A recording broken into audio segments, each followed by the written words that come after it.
This sucks. Let's go get drunk.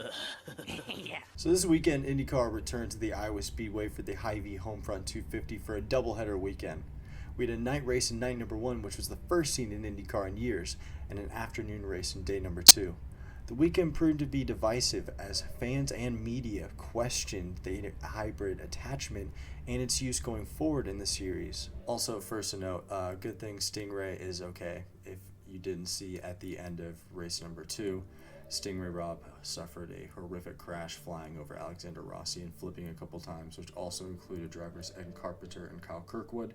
It's good to note that all the drivers are okay besides minor injuries, and all will be racing this weekend, including Stingray Robb, who's already wanting to get back into the car, which says a lot about him and his spirit.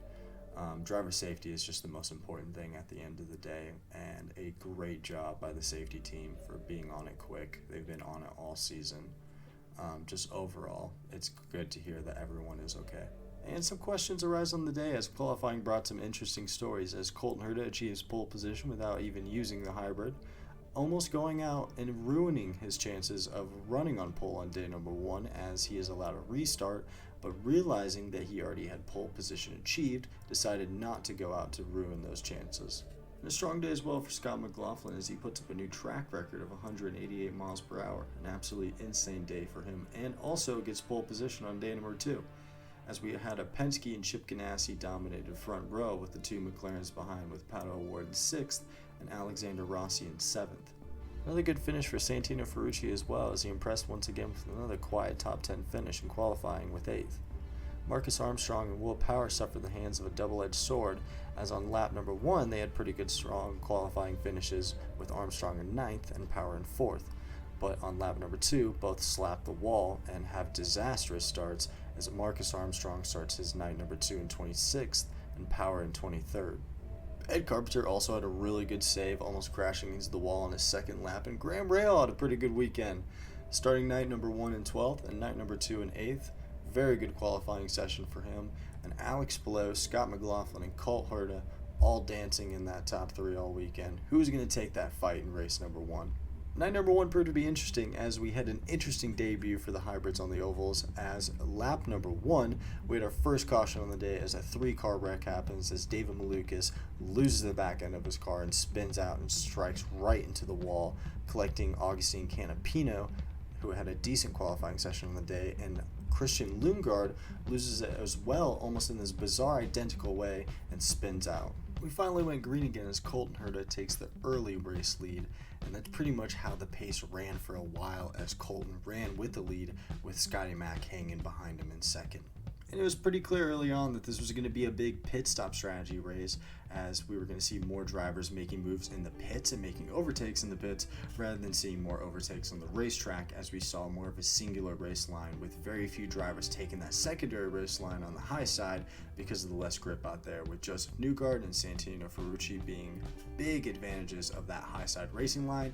Other than that, many drivers weren't taking chances. And Alex Palou's confusion in the pits continues as he has a pit stop issue once again, which is 3 pit stop issues and 3 races for the number 10 team. Just a weird kind of issue as we enter into this new hybrid era, as Palou has had issues in every single race of the hybrid era in the pits.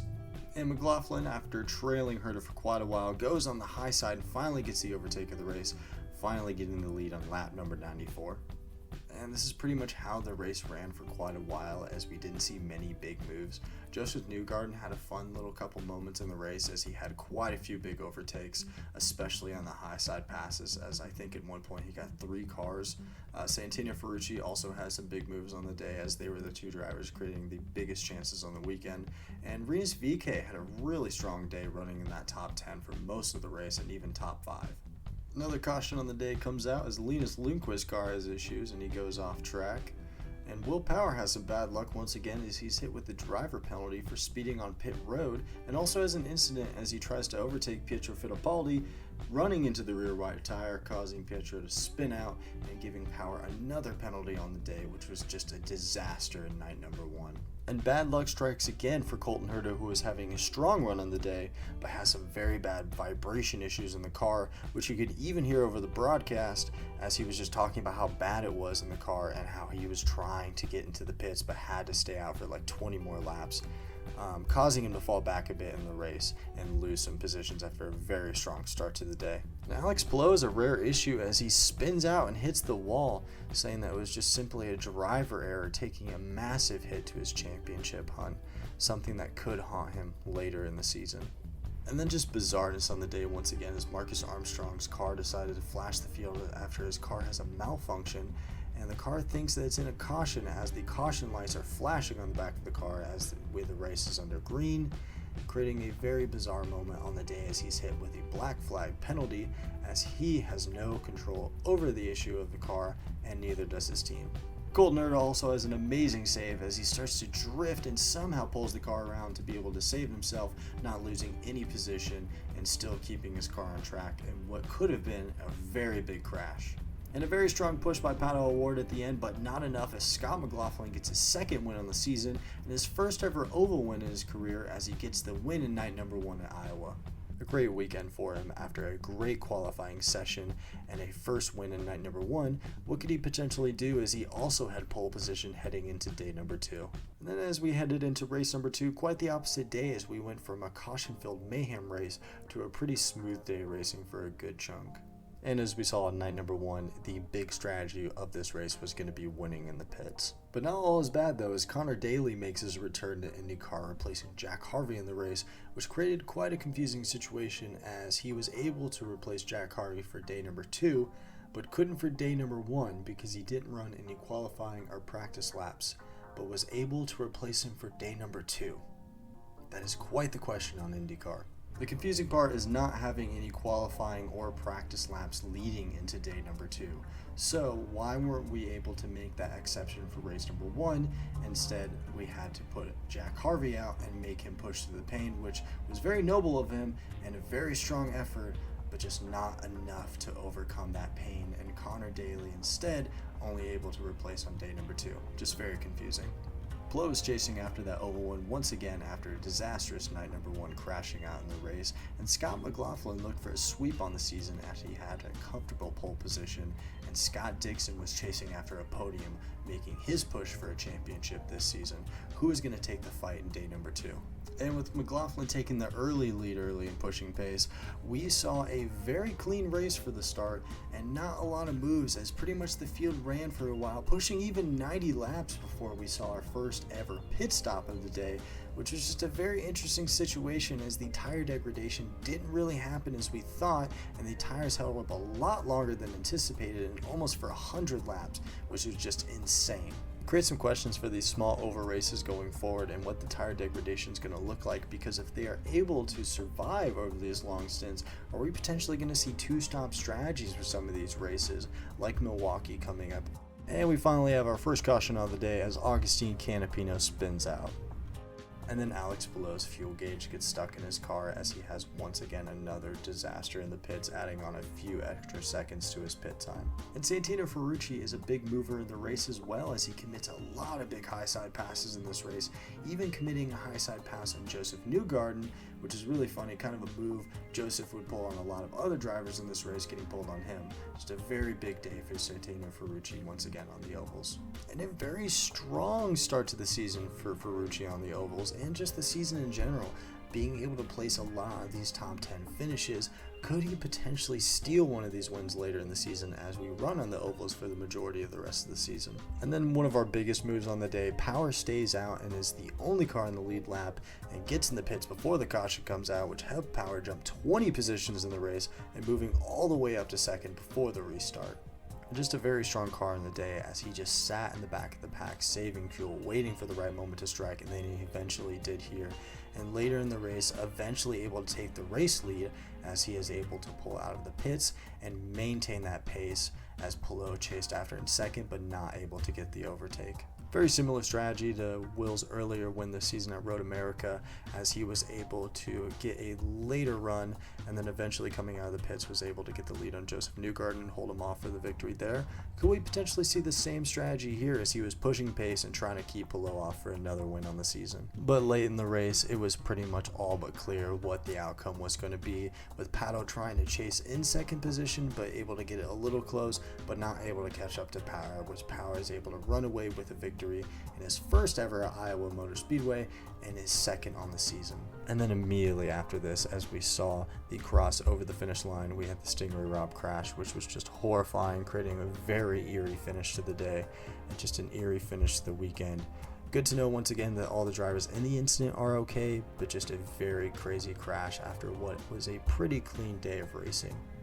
And with both races over, we had a very Penske-dominated weekend as Scotty Mack takes a win and a podium with a new track record, Joseph with a podium in race number 1 and a top 10 finish in race number 2, and Will Power getting the win in race number 2. Palou still chasing after that first ever oval win along with Colton Herta, and Santino Ferrucci had a great weekend moving up in both races, and Graham Rahal had a second great race after a strong first one getting a top 10 finish, race 2 definitely being the better race out of the weekend. So, heavy criticism followed after the race, with multiple drivers like Ward calling the race a snooze fest, and Palou saying that it was the most boring thing I've ever done. Not the words you want to hear from some of your top drivers in the series. And just some kind of being critical of the new hybrid attachment to the cars, and even if it's even necessary.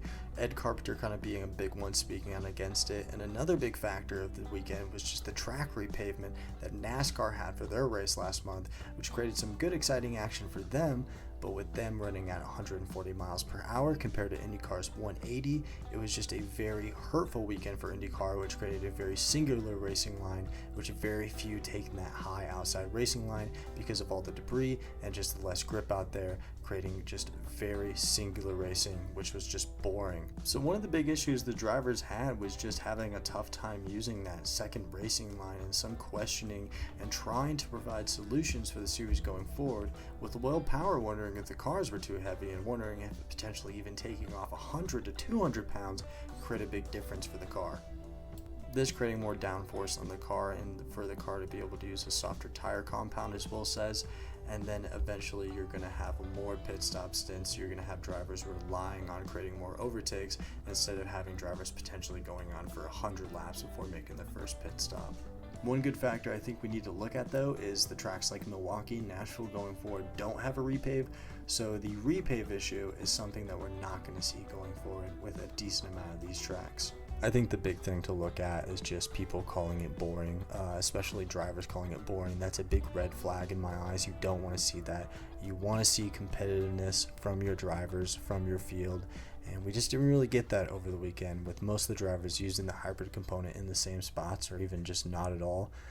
As crazy as it sounds, I think potentially going forward we could give the teams the ability to use the hybrid or not, potentially creating this kind of battle between the manufacturers and the teams to try and build the best car, as we see different strategies potentially with drivers potentially using the hybrid more or potentially not using it at all. I'd love to see the different kind of car setups that we could see if we just allowed that going forward. But obviously I'm not working on these cars every day. I have no fucking idea, so I'd love to hear anyone's comments down below about kind of thoughts on what we could do with the hybrids going forward and what we could do with the system. I think it does get to a point though where the negativity can be too much. While I think it's good to be critical of the series and what it should do going forward, I think we're getting a lot more negativity and attack rather than we are getting some answers and good feedback going forward for the series. We don't really have the ability to just fully get rid of it, because I mean they already spent the money on the technology and spent the money on making these advances to the cars, so it's just taking the best out of the bad situation that you can. What is going to be going forward for the series to potentially make it better? I think the drivers have given a lot of useful information. I think the manufacturers are going to get a lot of useful information from these last couple of weekends, and especially this last big weekend at Iowa.